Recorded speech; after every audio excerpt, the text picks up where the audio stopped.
Hi, everybody, and welcome to Drop Shot, where the love for tennis meets the thrill of competition. My name is Michele Dinella, and I will be your host and fellow tennis enthusiast. Join me on my personal tennis journey from the clay courts of southern Italy to the bustling streets of Washington, D.C. In each episode, my guests and I will share personal experiences, we'll comment on Grand Slams, analyze players and stats, and even offer tips on gear and apparel. Whether you are a seasoned pro or maybe just picking up a racket, sit back and get ready to serve, volley, and ace your way through the fascinating world of tennis.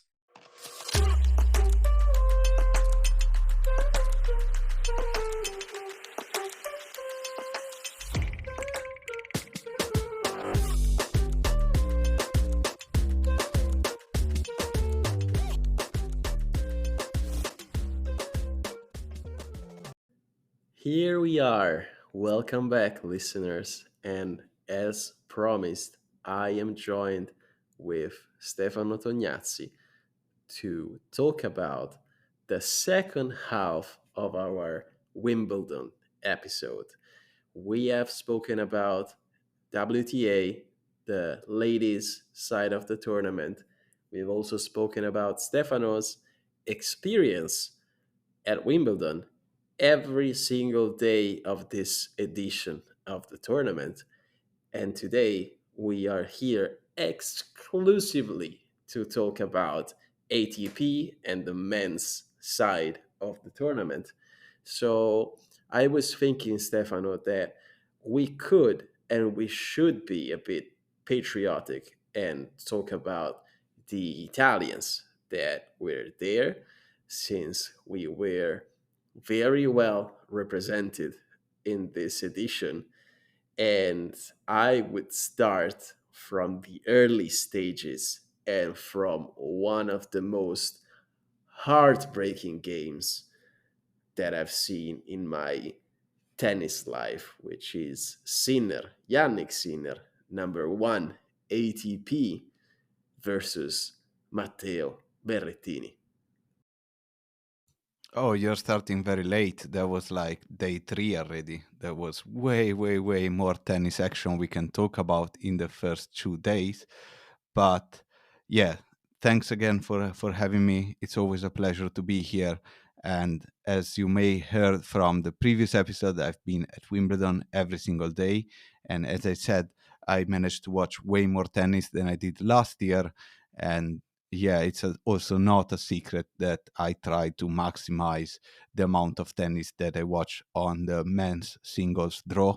So I happen to watch lots of games or sets of some games.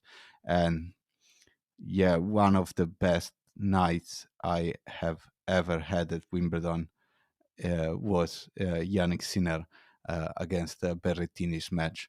Was one of the craziest experiences I've ever had, and I got a ticket through the resales.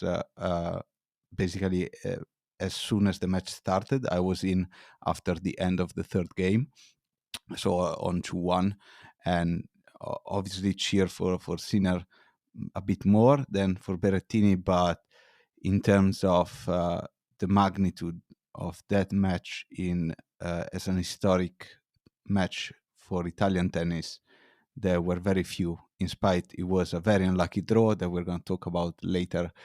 To have him in the second round as an opponent for Jan, um, it was an epic, epic match that finished right at the curfew. If it didn't finish in the tiebreak in the fourth set, it would have been called off and moved to the next day to play the fifth set. So I was very lucky as well. I managed to watch the entirety of that match, and it was a very, very crazy center court experience that day. I'm still lost for words for that match, as people were shouting, Italia, Italia, and the crowd was confused. They did not know whom to cheer, and it was just an absolutely brilliant match of tennis. Uh, In spite, actually, Sinner deserved to win it way more. Like Berrettini was in the fight for most of the time because he had a lot of aces, but it was such a good match.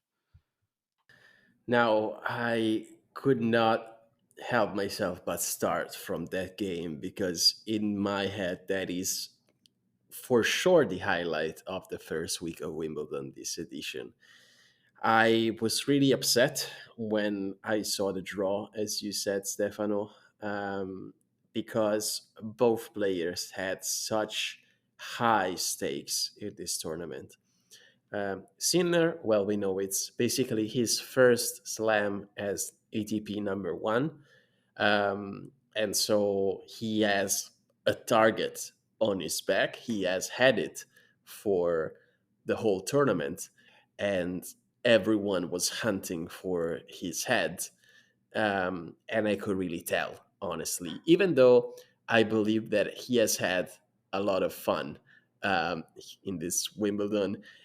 He has had a lot of crazy trick shots, which maybe we're going to talk about a little bit later. Um, and on the other side, Matteo Berrettini, we know his story. We know that 3 years ago, he was in Wimbledon's final, and he was the first Italian in ATP history in Wimbledon's final. And since then, he has become a bit of a grass specialist. So, if there was a time for him to come back in the circuit, this was the time. And I really believe that he had been building it up throughout the spring and throughout the summer. He was getting ready. I saw him getting in better shape after a couple of seasons that were very, very, very disappointing, unfortunately. We know the problems that he has had. But I believe that this was one of the best Berrettini that we've seen in a long while. And I was so happy to witness that. Um, I wasn't expecting to see that many slices from him in the game against Sinner, but he really, really strategized. He really, really gave his 110%. So I couldn't have asked for a better game. As Stefano said, in the end, Sinner deserved to win, even though it was such a close game. Basically, every set was going to tiebreak. So it was just a beautiful experience for me, and I can't even conceive how beautiful that must have been to see live in person. So, Stefano, tell us more about the general experience, and also if you want to touch upon some specific games on the early stages which I have skipped or forgotten, please feel free to do so. Yes, I think it would be a great idea to go like day by day, by basically follow my journey in terms of matches I've been, so I can speak with better knowledge of those matches. So there's one big thing that when you go to Wimbledon, except for a crazy spot which I will talk about you later, um, I always expect to watch more tennis, but the reason is in the first rounds of Grand Slams, I usually watch 3 or 4 games at the same time on the same screen or like two screens. But if you are there, you're kind of forced to watch only one match at a time because you can't be in two places at the same time, unfortunately. So you really have to focus on that match, and you actually kind of have to have a strategy slash plan before going into the day to what you want to watch, because to find a seat for a men's singles you kind of have to be there well in advance, and often you have to kind of watch the match before that to ensure that you're there. So I would start from day one, which I was in earlier than I expected. So I managed to go and see the first set of a player that I have yet to watch, and I was really pleased to see him live, which was Casper Reed. I went to watch on the very first match of my Wimbledon, and it was a relatively easy first round. I watched the first set against Bolt. I think the Australian that qualified and he's been playing quite well on grass, so quite interesting match. And then we moved to one of the sickest spots that you can have in Wimbledon. This is a secret. Uh, so the match between Berrettini and Fuxovic was the first round match, and it is on court 12. Court 12 has quite a high grandstand, and if you sit on the very top seats of that grandstand, you can see very, very well the action on some of the smaller outside courts, specifically court number 8 is really on top of it, so you can actually watch two matches at the same time. And so that was quite cool because we watched Berrettini and Fuxovic on court 12 with a pretty good seat, and we were on top of the match between Jean-Leonard Struff against Marzan, so we managed to follow both.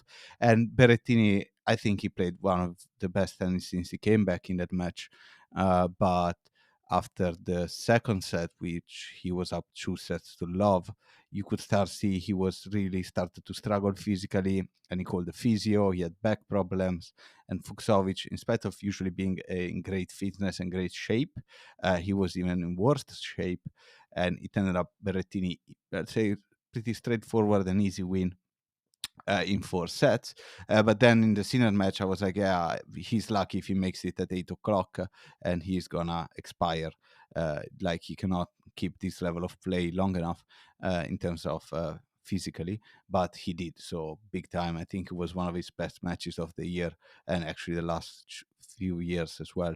And then I went to court 18, the very famous one where Isner played the Isner Mahmoud match, and the match in question was a brilliant first round match between Ben Shelton and Bellucci. So also Italian contingent being there, and Bellucci played very well. He also qualified, and as I mentioned in the previous episode, it's not that great advantage because you played in Roehampton, but it was a brilliant match. Bellucci won the first set, Shelton was the second, Bellucci won the third, and then I got the call from the resales, and I was like, yeah, Yannick match is almost over in core number 1, but I'm gonna buy it anyway because it's the first match of Yannick Sinner as a world number 1 at Wimbledon, and I wanted to be there even for a bit. And I saw the last 4 games and the match point, and yeah, it's so weird when I see that kid play. It gives me a weird sense of happiness, and yeah, I try to sneak in as much as I can. And then that match finished because of darkness, the Bellucci Shelton match. So they had to resume the following day, which I went to watch as well. Stefano, we have talked about Shelton behind the scenes a little bit because you have been, if I remember correctly, in his serve trajectory. And I think that's very, very dangerous. We've talked about in our previous episode about how much you like strong servers. And I believe that he's something to see, and so maybe we can get more into the action, the real action of the tournament. Since we've talked about Sinner, since we've talked about Shelton, uh, at some point they get to face each other. But I really believe that despite Shelton is a likable player, he plays enjoyable tennis, he's still not ready to take on that kind of responsibility, to take on someone like Cinder. So what is your impression from this path for Ben Shelton in this Wimbledon? Yeah, it is an absolute pleasure to watch live, especially for me, because you see the numbers on the radar gun, and his serves are very, very powerful. And somehow, even though basically he serves same speeds as Berrettini, they look more, even more powerful and more tricky to deal with. It has to be said that he did beat Yannick in the past, earlier in the year, but basically here he had no shot in the sense that You heard me talk about this every single episode we make, the time he spent on court. So yes, that game had to be finished the following day because of darkness, but it's also because he had to come back and win it in the fifth set. Then you don't have the rest the day. You play again on one of the outside courts. It goes again into the fifth set. It goes again over 2 days, and then you make it to the third round and you meet another great lefty server in Shapovalov, and again you go 5 sets in 2 days, and basically you played 6 consecutive days, and you go against Sinner, whom basically played indoors all the time, and much more rested, much more straightforward. I actually was at center court, as I mentioned earlier, for the third round of Yannick against Cekmanovic, which it almost felt sad at times. For Cekmanovic, he was basically a punching ball for 1 hour and a half, in spite of actually trying very hard. That's how good Sinner level was in that first week. And yeah, the match between Yannick and Shelton was a great example of this, where the difference between the two players got magnified also because of the time that Shelton spent. And we also saw, for absolutely no reason, Sinner taking out some flair in that match with a The crazy tweener. Oh my god. in between the legs uh, from the front. So yeah, absolutely deserved win. And then we're going to talk about other matches later. First days also featured a great matchup between Wawrinka and Monfils. I didn't manage to get to that because it's on court number 2, and it's kind of one of the hardest courts to get into because it's only ticketed. So you either have a ticket or you can't go in any shape or form. Whilst court number 3, which we can go a bit into more details in other matches in the first rounds, I saw a set of Hubi Hurkacz against Radu, the North Macedonian, I think. And he actually lost that set, Radu Albot. Um, and he actually lost that set. And he's Moldovan. Yeah, yeah. My bad. So, and he actually lost that set, and I was like, "Oh no!" But that's a funny story. I went to court number 3. I was like, so happy, so happy. I got one of the coolest seat. I was like, second row, court number 3. That's the way the action goes. Let's go. Let's start. And then I sat down and suddenly realized that, oh no, when you watch videos of people getting hit by serves, that was exactly my seat. Hmm. And the first serve from Urkac toward our direction, the lady in front of me, she flinched so hard that I also flinched as well, and I was like, oh no, it's gonna be a long That's the story. I remember wrong. I thought it was Shelton. It was Hurkacz. You're right. Yeah. There are even crazier stories because a friend of mine, we almost got hit by a ball. We're going to talk about it later because it was the latter stages. So on that day, I went for the Hurkacz match, and then I went to see the resumption and end of the Shelton against Bellucci match. And on that court 18 also featured, I think it was still the first round uh, of to Tsitsipas, which was my first time seeing live. Yeah, against Taro Daniel. Yeah, I watched that match as well, and then I went back home basically and tried to be fresh for the following day. So I missed how Rublev ended up losing that match in the first round, which is obviously the biggest upset of the tournament, if you agree with that. Yeah, I do. And this Wimbledon, in my opinion, was a bit of players coming back from the dead.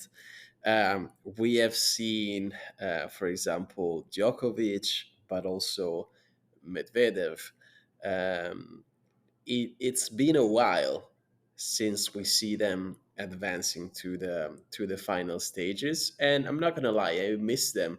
a little bit, even though they can be really, really rude sometimes, especially Djokovic. I don't know if you were there on the day after the game against Rune. It was probably the round of 16, if I remember correctly.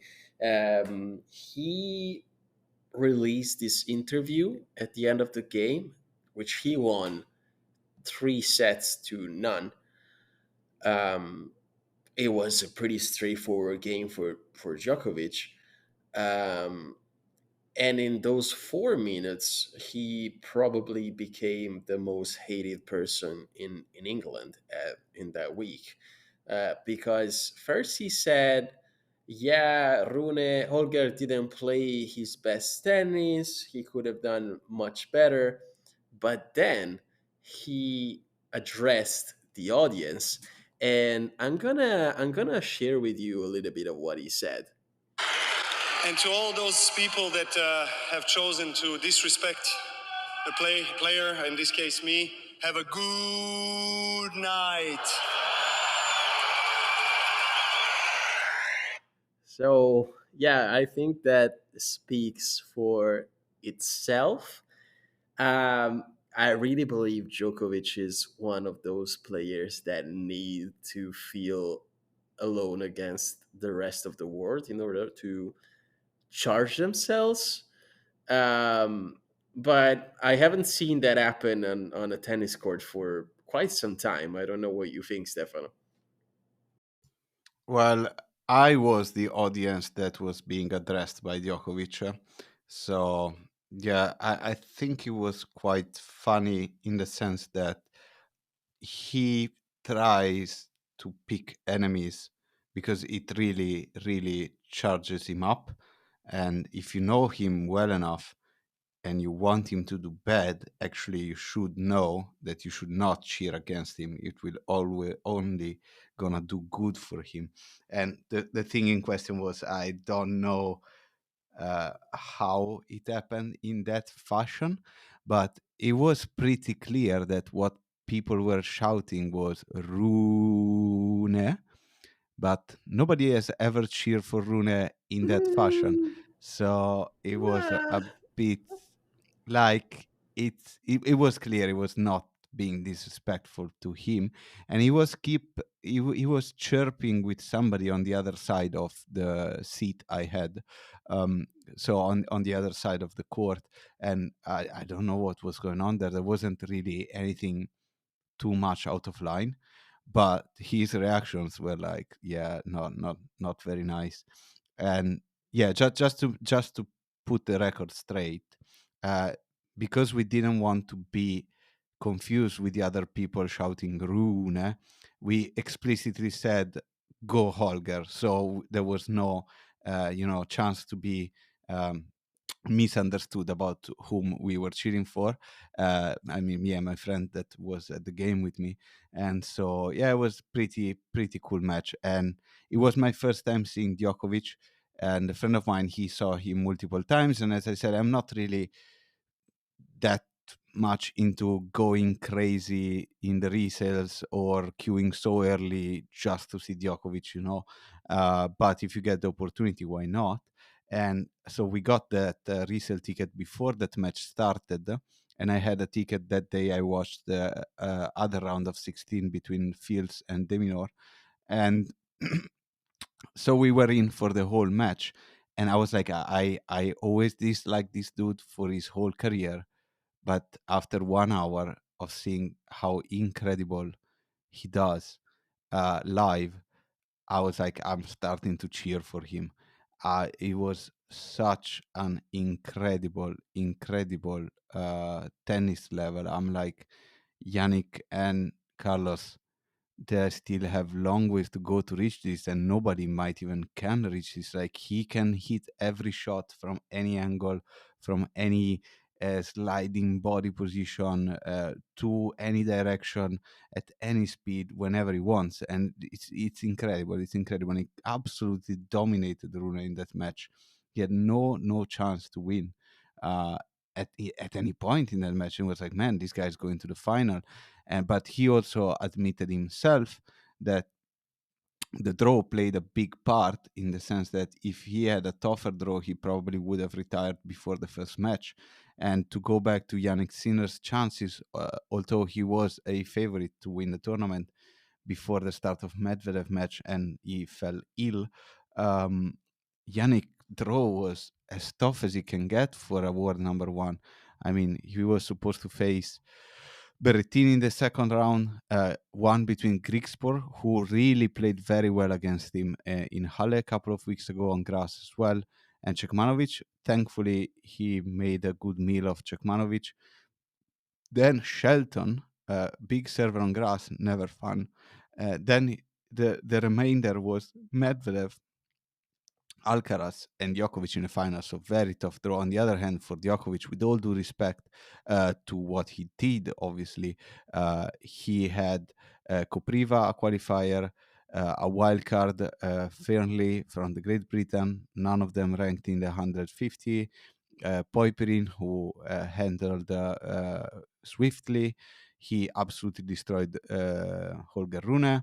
Then he got lucky in the quarterfinals because Deminor had to retire.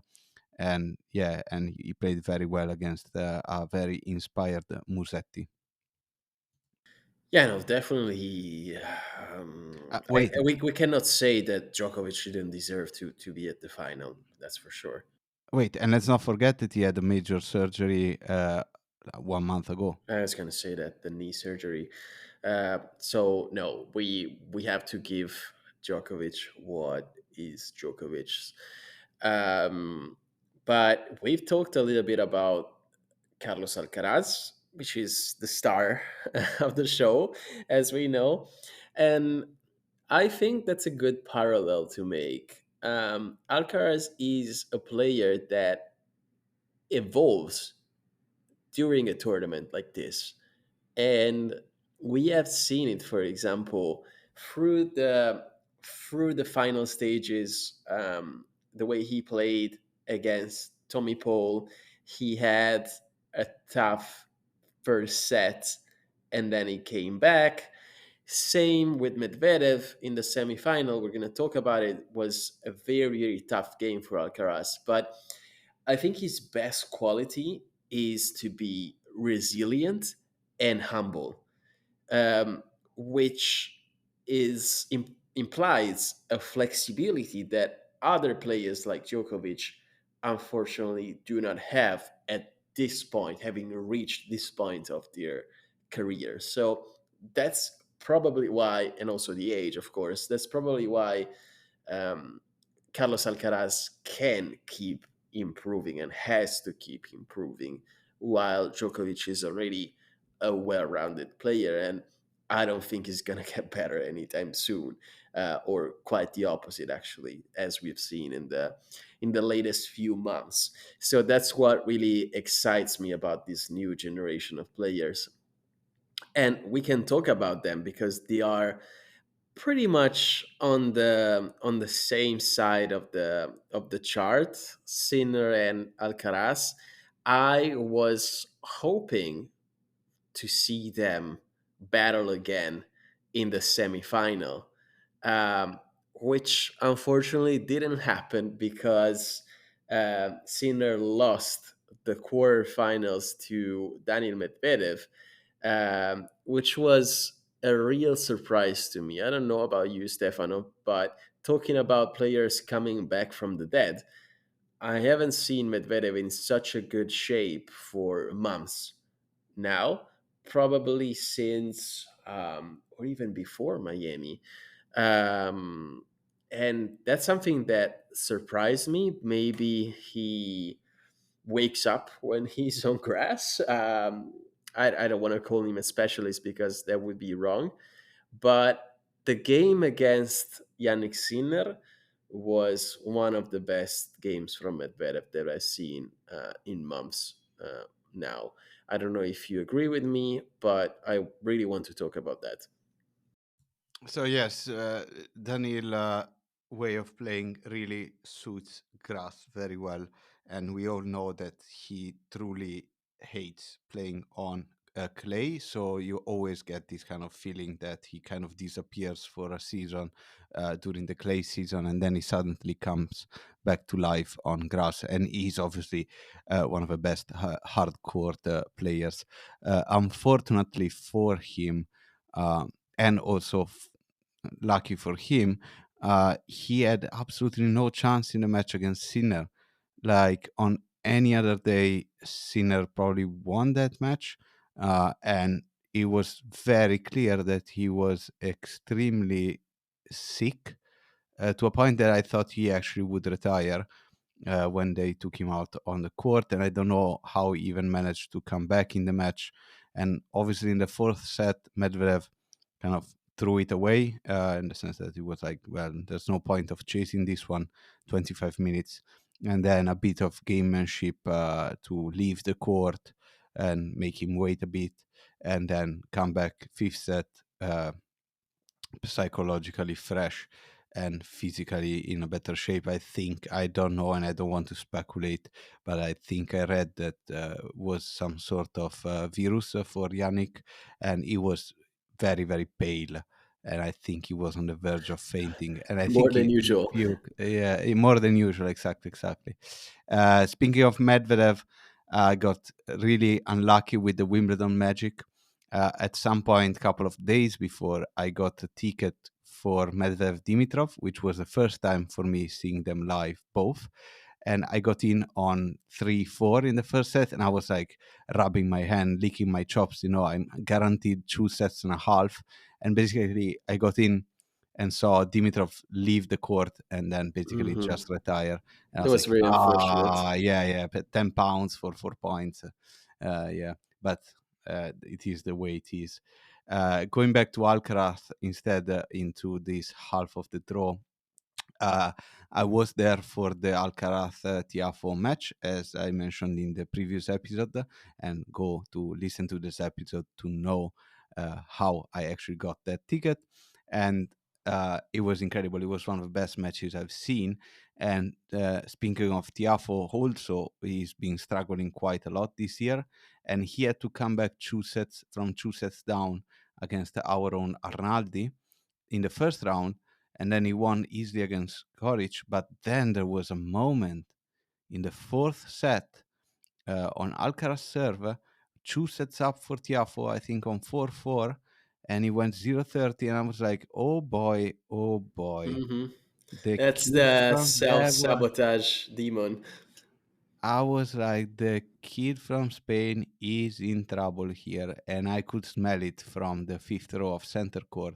Hmm. And oh my gosh, that was such an epic match and an epic ending as well. And then a good friend of mine told me, like, dude, there's Patrick Mahomes there. And I was like, where is Patrick Mahomes? And then I didn't manage to meet Patrick Mahomes, but I was in the same court at the same time with Patrick Mahomes, and I But you knew saw where the he was sitting. queen. Yes, but the Queen didn't won 2 Super Bowls in a row. So yeah, that's also a funny story and fun aspect of the tournament. Other matches I saw from that side of the draw, Sonego. I went to watch all the match between Sonego and Bautista Agut. So at the end of Cazorla against Public, and then the match where we actually risked more, my friend than me. Our life was the ending after rain delay. It was switched to the following day. One of the worst courts that there are at Wimbledon, which is court 16. So court from 14th to 17th, they're not the best. Uh, and we went to see the end of the match between Bautista Agut and Fabio Fognini. And boy, oh boy, we were in a similar spot that we had in the Urkac game. And the point is that you are prepared when they're serving toward you. And what happened was that you cannot anticipate. Fognini shanked a forehand exactly where we were, basically, and the ball went straight at a speed that I had no time. Like, if it was hitting me in the face, I had no time to react, and it just like hit between the head of my friend and the head of the guy that was sitting next to him. It was so fast and so strong, I didn't even realize if he hit next to me or 2 seats to the right, and I had absolutely no time to react. And you were not anticipating that type of shank going like 90 degrees. That was a scary moment, but yeah, thankfully we didn't got hit by the ball. Yeah, yeah, and also we haven't talked about the weather component because I would say more than 50% of the games were interrupted by that. So it's been a rainy Wimbledon, Stefano, hasn't it? Well, yes, it has been a very, very British summer, which means that I had to turn the heating on when I come back home to sleep. Um, but without exaggerating, yeah, a bit unlucky with the rain, in the sense that, for instance, many days it was sunny throughout the whole queue process, and then there were 2 days where like it was sunny, then you finally finish the queue, you get into the club. As soon as you stepped in, it started raining. And yeah, I think they're set to pay out more than £250,000 in refunds, because I think 2 days were did not reach the sufficient amount of tennis on the outside course, and they have to pay the refund.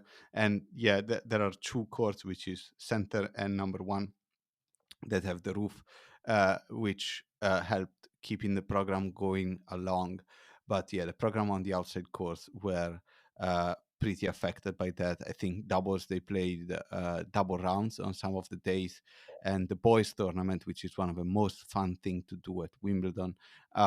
If there would have been one more rain delay, they would have been forced to play in the indoors facility, which is a bit of a shame because those kids, they made it all the way there. And I mean, with all due respect to the grass indoor facilities, you do want to play on those courts.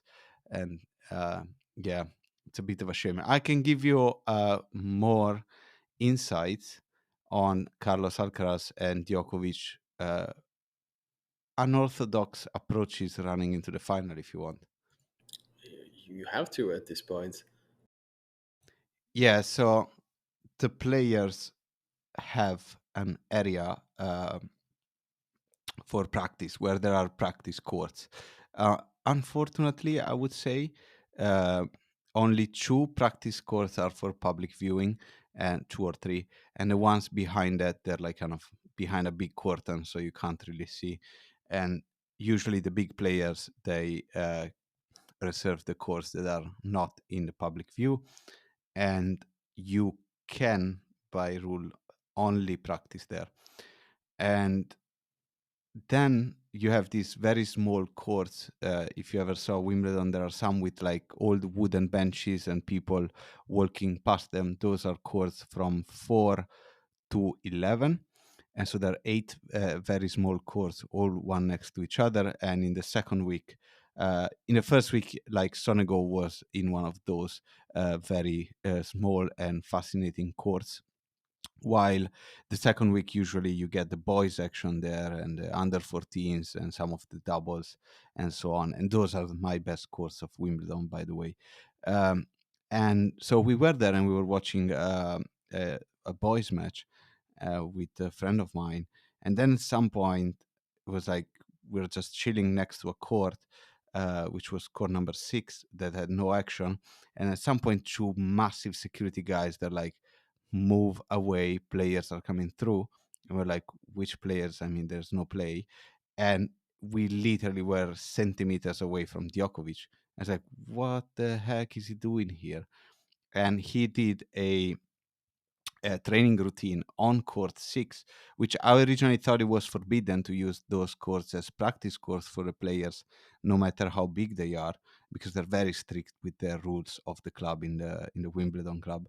And turns out that actually my American friend, we mentioned last week, told me that in the past they allow some players to do so, but it strike me as weird as well. And yeah, he basically had a practice routine on court 6. And it was funny because a Polish friend of ours that was with us that day, he was on court 5 watching an under 18 Polish lady. He's a massive fan of Djokovic, by the way. And I could still see him sitting on the bench there. At some point, I just went around to him and I was like, "What are you still doing here?" And he's like, "What do you mean?" I was like, didn't you realize Djokovic is like practicing next court? And he was like, oh, that crowd is for Djokovic. And I was like, yes, dude, like we are there. Like, get up and get there before like they close the channel to avoid more people getting there. But I think that the reason for doing that, it was a very, very soft routine. That was before the semifinal when Djokovic did it. And I think it's a way to get some eyes on you and kind of get the feel from the crowd and stuff like that rather than an actual practicing routine. And what's funny is that yesterday, so Sunday, I went in, and what I wanted to do was I went to watch a exhibition doubles at court 18, which had the Bryan brothers against Leighton Hewitt and Kevin Anderson. I mean, a big server guy. I love Kevin Anderson, as you can imagine. So I was just there for the enjoyment on the very top of court 18, which is one on the top of the hill. And at some point, I could hear over court 14, I see a crowd of people and I hear people start screaming, Carlos, Carlos. And I was like, oh no. And then it was too late because I could not leave my seat and go all the way down there because it was too crowded already. So I saw it from up top. And again, it was a very, very soft practice routine in the morning, like around half an hour between 11:30 to 12. But I think that the main thing was he just used it to get himself hyped because everybody then was there, like, vamos España, vamos Carlitos. And he was very nice to them. He was like, at the end he was like giving them the wrist thingy that you use for the sweat. He was throwing balls at the crowd. He was the one also actively telling them to cheer him up. So I think it was more like a way to approach that routine, as in not practice or warming up. It was more like psychologically be in front of a crowd, and for him was also a way to kind of start to feed from the love that the crowd have towards him. And I thought it was very, very interesting, and I was very, very lucky to see that, because nobody tells you this stuff because they're so off schedule and almost improvised, or they don't say it beforehand, so probably people don't go and crowd these very small courts. But there was a bonus that happened to me, both before the semifinal against Musetti and before the final for Carlitos. No, definitely Alcaraz is one of those players that feed on the audience, and Djokovic is just on the other opposite side of the spectrum, but they have some similarities, and it's funny that they were up against each other in the final.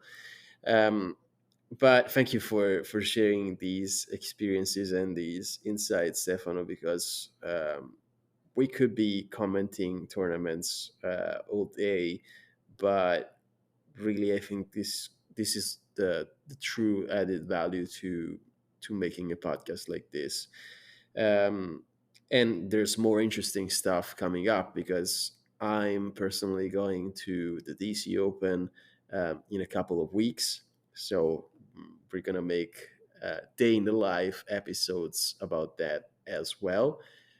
But we have a tournament to talk about still. We have some semifinals to talk about, and there is one guy that went a bit under everyone's radar, and his name is Lorenzo Musetti. Now, you went to Queen's Club and you saw Musetti lose in the final against Tommy Paul. So we knew that Musetti was already in good shape before this Wimbledon edition.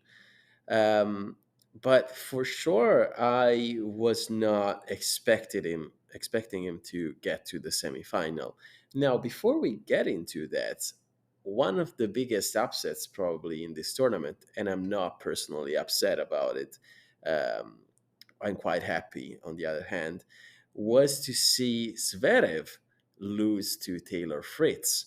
And in my opinion, that was one of the most remarkable games in the ATP tournament this year, because we saw Zverev win the first two sets and cheer at the end of the second one, which ended in a tiebreak, like he won the entire Wimbledon. And that's pretty odd to see in a Zverev game, because he's usually one of those players that are able to keep their calm. Um, but for some reason, yeah, he let that out, and then Fritz started coming back. He won the next set 6-4, and the next one they went to tiebreak, and he won. And then the last one he won 6-3. So I don't know what happened to Zverev, but that was for sure impressive at that stage of the tournament, especially after the upset that Fritz himself had given us in the last couple of weeks.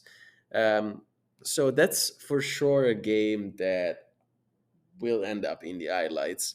Um, but then Musetti himself faced Fritz in the quarterfinals, and he played. Oh my God, he played some beautiful tennis. Even though I have to say that it was a pretty close game. I don't know if you were able to see that, Stefano, but again, one of the most close games in this Wimbledon edition. Yes, so that was the game with the Queen, and I had the most unbelievable seat I've ever had at Wimbledon, and I got really lucky. And yeah, I will send the pictures and feel free to share them. It was amazing. Going back to the Zverev match, the backstory there is that there are two components to that. I don't know why. I saw Zverev play a set against Giron in the second round, and he looked fine. And then he showed up for the Fritz match with the same type of knee protector that Djokovic was wearing. And it appears that indeed he does have some knee problems to the uh, point that he might not even participate in the Olympics. It's what the news that were swirling around, but again, rumors and no speculation should be done on injuries. And the backstory there is I had a ticket, went to see Fils against Deminor, and then the order of play on center court was basically Fritz against Zverev and then Djokovic Rune, and we had a good position in the resale queue. But the point is, we were really hoping that that match goes longer, because the longer it goes, the more people go home. Because like Fritz Zverev, it started around 4 p.m. and if it finishes in couple of hours, then not many people go home and return their tickets. But if it finish around 7 p.m. or 7:30, then is when like most of the return tickets come from, because they come from people that leave the grounds and don't come back. Uh, so once Zverev went up 2 sets to love, and me and my friend were watching from the hill, uh, I can tell you this: we were the biggest Fritz fan we have ever been. To the point that some ladies behind us thought that we were Americans from San Diego, and it worked like a charm. And it shows that Fritz, which sometimes I think he lacks a bit of personality and hunger to win, and sometimes he gets into his own way. He really showed his grit in that match, and we ended up getting the resale ticket, and we got into center court as he was doing the interview, and I felt he was a bit, flat. Especially if you compare it with the interview we saw afterwards, after the Djokovic Rune match. And so yeah, and he deserved to be in the quarterfinals. And in the quarterfinals, I got really, really Wimbledon magic lucky, and I was in the second row in court number one for that match. And the story was that day supposed to be Djokovic on center court, and the queen was supposed to go in the royal box at center court, but De Minaur had to retire, so there was no match there. It was a walkover, so they moved the queen in kind of the first row of the court number one. And oh my god, I have been to both courts often compared to the average person, but because you get them through resales, you usually get them late. So every time I've been to court number one, which by the way, I'm not saying a heresy, but it's much cooler to be there than center court. But center court is so historic. I like court number one more. Uh, I always been there either late at night or when it was raining. So I always saw it with the roof closed. And I was in the second row and the roof was open and there was the sun and the tennis was amazing. And I got so mesmerized by the sun in that particular way when you're that close to the grass that I forgot to take a landscape picture of the whole setting. I only have pictures, like vertical picture of like Musetti and Fritz being like literally 2 meters away from me. And that was such a good match to watch from that close. And I was basically very close to Musetti's coach. Um box. As a matter of fact, it was the same gangway they had to go out of, so quite busy. And I think Musetti really, really played the tennis of his life in the fifth set. And a bit of, as you said earlier, sometimes, yeah, a bit self-sabotaging for Fritz. But oh boy, did I enjoy that match or what? And he was such brilliant tennis from Musetti in the fifth set. And yeah, I mean, he's supposed to be the clay player, but he is having a great, well, I mean, not no more tournaments on grass, unfortunately, but he had an amazing grass run, which is very good for him for the rest of his career. And they both played like if it was their final, and it makes sense because they both knew that going into Djokovic was not going to be easy. I think Fritz is 0-9 against Djokovic. Musetti won against Djokovic on clay once, but it's different than playing him uh, on center court at Wimbledon. And the guy also had extra day of rest because De Minaur was a walkover. And I also managed to get into that match through the resale, but very, very late. So almost, I was cheering for it to go into the fourth set, and he had a break point at some point, Musetti, after saving 3 match points. But yeah, unfortunately, it didn't happen. So I watched the kind of like just the last set of that one. But yeah, also it was a great experience to be there for a semifinal at center court. And yeah, it was a final for them. It was one of the best matches. And uh, chapeau to Lorenzo Musetti. Consider that in the history of Italian tennis before the COVID, we had only one player ever making it to a Wimbledon semifinal, which I believe was Pietrangeli. Not even Panatta made it. And since that, we had our first ever Italian finalist, which was Berrettini a couple of years ago. We had the first player reaching the semifinal twice last year, which was Yannick. And now we had a third Italian making it there to the semifinals in Musetti. And also on the women's side, as we mentioned in the other episode, Paolini was the first ever woman making it into the semifinals of the hollowed grounds of Wimbledon. No, absolutely, Stefano. You said all the right things. I was really impressed with how Musetti played. You're right. Fritz probably could have done better, and that quarterfinal could have ended in many different ways. And he's always there, he's always between the quarterfinals and the semifinals, but he's lacking something. He's lacking that step up, to become one of those 10 players that are always there. He has the potential, in my opinion, because he has shown great things, as we've seen against Zverev.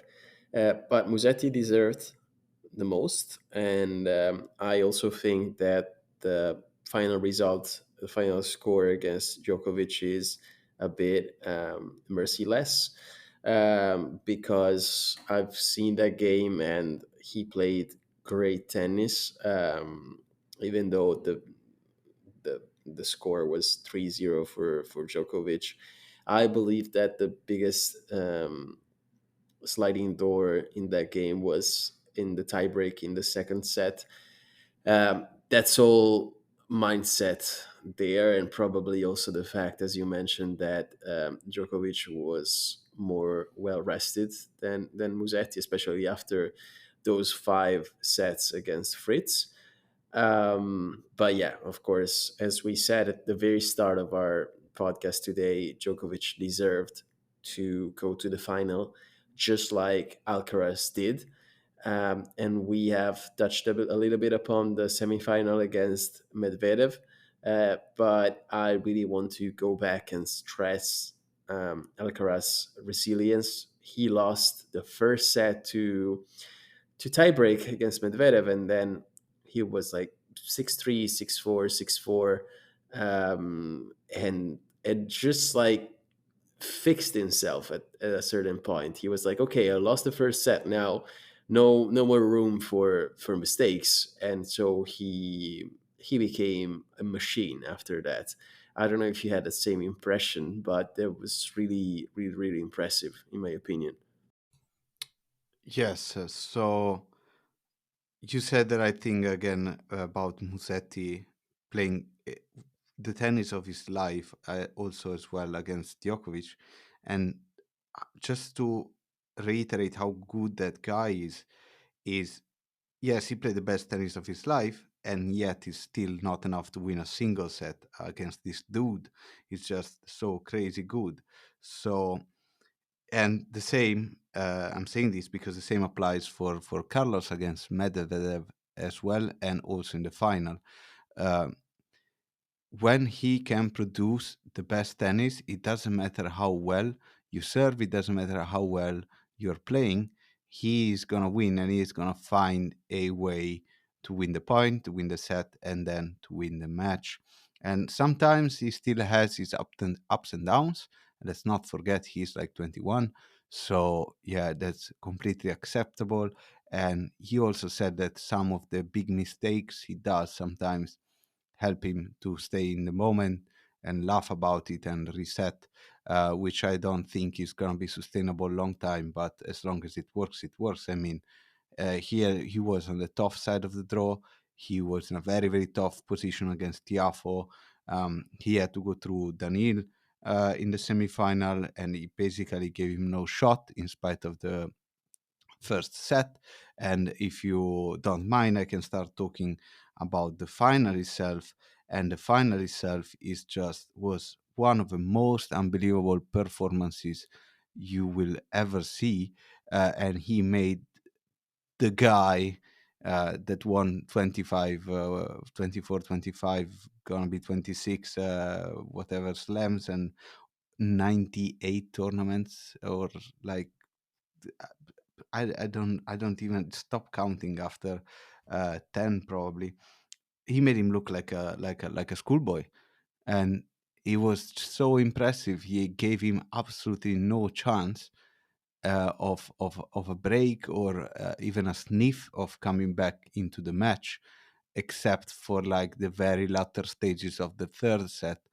But you also, again, as we mentioned in the women's final, you do also have to understand that the pressure in these type of moments is just so unbelievably big, and it happened to him. I mean, he had 3 championship points on like 40-0, and he ended up getting broken on it on the serve and going to the tiebreak. And I was like, this might be a massive moment for a person career if you end up losing that match, like for instance Cerundolo did at the French Open against Djokovic after having match points basically. So psychologically it was a tough moment in that match, but he came back so strong and closed the deal in the tiebreak. It was he Djokovic could only smile in the interview. He was hit by something that he may not even anticipated given how close the final was last year and so on. It was just so impressive to watch. I don't know if you had the same feeling yesterday. I'm just gonna say that there is a reason why Alcaraz is Alcaraz and Cerundolo is Cerundolo, and we have in our minds the difference very clear between them. So there's nothing to add to that. It's just mindset. And as I was mentioning earlier, when Carlitos gets into that mindset, into that machine mode, um, he's just unstoppable. When I saw, and I remember we were texting Stefano, when I saw those first two sets, the 6-2, 6-2, it was also pretty fast. Um, I I went into the third set telling you, yeah, this is over. And even though, yes, um, at at the end, Alcaraz conceded something. I believe that was more Djokovic's pride coming out because he had to do something at that point. You can't lose a Wimbledon final like that. That would have been humiliating more than it has been. Um, so I believe it was more about that, but that doesn't change things. I really believe that even if Djokovic had won that tiebreak, Alcaraz would have played a fourth set that just like the first two. So it would have been another 6-2 or something like that. Just like he did in the semifinal against Medvedev. He lost the first one, but then he got back on track, and that's probably his best quality as a player in my opinion. Of course, he's well rounded. He knows how to do everything. He's very fast, very dynamic. He runs for every single ball. Um, but that mindset is something that makes you a champion, and it's not it can be random that he won his second Wimbledon in a row and that he won his second slam in a row after Roland Garros this year. Um, he's just on top, and that makes me think because seeing him as ATP number three, that's not really fair at this point. Well, the kid is good. I mean, there's no other way to put it. And I think you put it into words brilliantly. And he is good, and he is that good.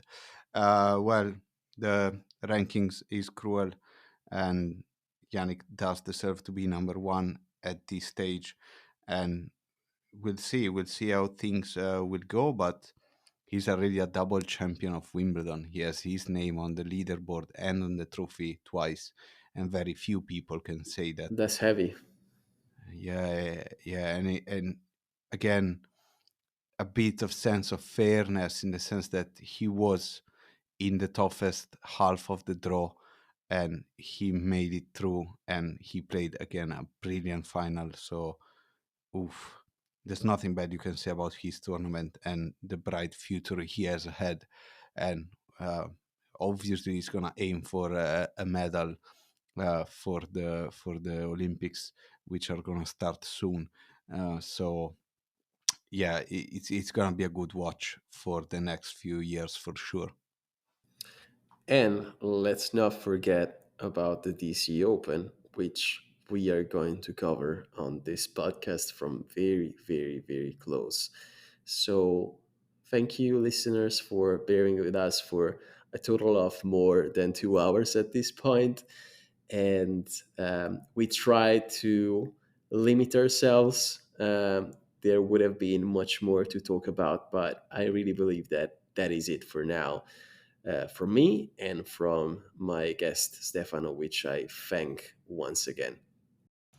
Thank you, Michele, also to give me the opportunity to share my crazy story of going to Wimbledon every day. That's not a very common thing to do, And also would like to take some time to thank all my Wimbledon journey partners that I met along this adventure, both last year and this year. And yeah, you also end up having friendship relationship with plenty of the people that you meet in the club, and it's a great experience. And as I said, it's like an amusement park. Like in amusement park, the stuff that is there is fake, but it looks real. In Wimbledon, the magic is that everything is so real that it looks fake. The grass is just so unbelievable. All the flowers, everything is real in there, and it's so perfect that it looks fake. So I encourage everybody to come next year and say hi in the queue, and then enjoy the experience in the Wimbledon club, because it is the best tournament of them all. And I think that's the greatest way to finish this episode. So thank you, Stefano. Thank you, everyone. We'll see you very, very soon.